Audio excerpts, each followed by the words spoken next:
thủ môn đội vàng đó là thủ môn xuất sắc nhất, đó là Hàn Sơn Sơn, thủ môn đội bãi ba. Đội bãi ba đấy, đội bãi ba nhé, thủ môn đội bãi ba. Cầu thủ xuất sắc nhất đó là Hoàng A Han. Hoàng A Han. Hoàng A Ban. Hoàng A Ban. Cầu thủ vừa phát lưới đó là Giang A Xính. Thứ nhất giải nhất đó là tức là đội giải vô địch là thôn 5B đất R Ba. Giải nhì là Tân Lập. Giải ba là Bãi Ba. Giải tư tức là giải khuyến khích đó là thôn 4 góc phải. Cầu thủ Hàng Siêu Sơn, đội tuyển đội Bãi Ba. Xin mời cầu thủ Hàng Siêu Sơn lên nhận giải thủ môn xuất sắc nhất.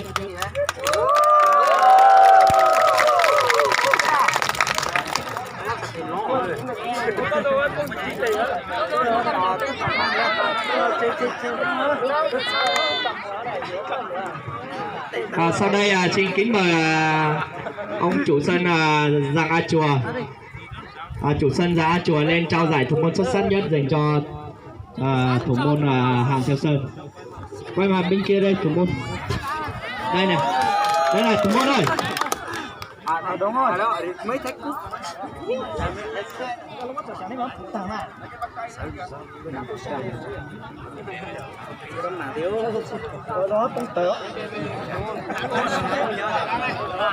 Nặng lắm đấy, cẩn thận nha. 100 kg đó. Đúng rồi, phải vậy.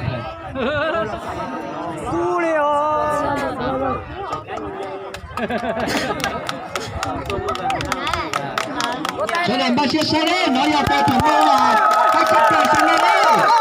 Nó yêu cầu chỉ phun gà lên đấy, nên gà chấp lời, gà chơi chấp lời này xuống đó đấy. Người trên đây nên gà thế rồi.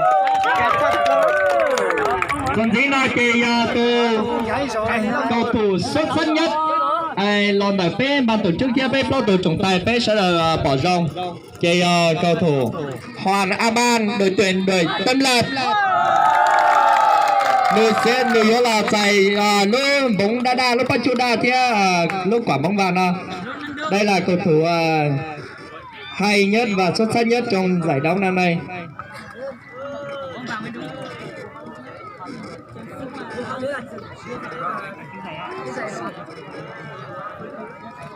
Và trân trọng xin kính mời ông Đỗ Tuấn Anh vào trao cái giải cầu thủ xuất sắc nhất này.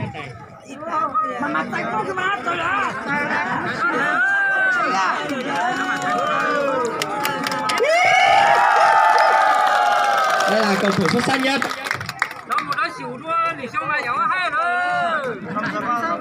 Sau này một sĩ là Xiao Jian, giữa chuẩn chơi của Rô Rông.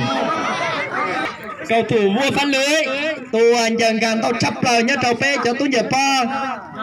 Là cầu thủ Giang A Xính, đội tuyển đội thôn 5B đất R Mang. Xin trân trọng kính mời Giang A Xính lên nhận giải cầu thủ vua phát lưới. Anh về rồi.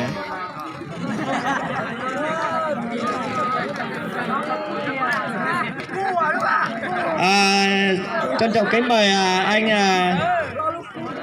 anh Ca Tư lên trao giải cầu thủ vua phá lưới dành cho cầu thủ Giang A Xính.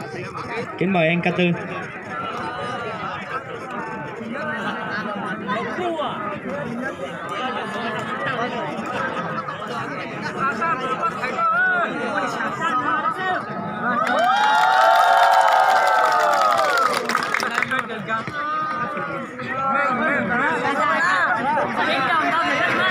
Rồi thôn 4 góc xoài, tất cả các cầu thủ lên trên đây để nhận giải khuyến khích. Đại diện một cầu thủ lên thôi. Giải khuyến khích sẽ chỉ.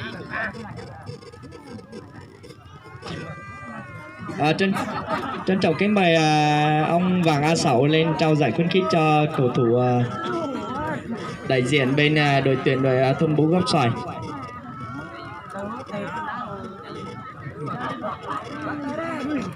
Đây là đội đã giành vị trí thứ tư là trong một giải Việt Tuấn Cup năm nay.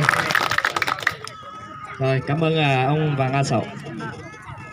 Ngay sau đây sẽ là giải 3 và xin trân trọng kính mời đội tuyển đội bãi ba, các cầu thủ đội bãi ba lên trên đây để nhận giải 3. Xin trân trọng kính mời đội tuyển đội bãi ba.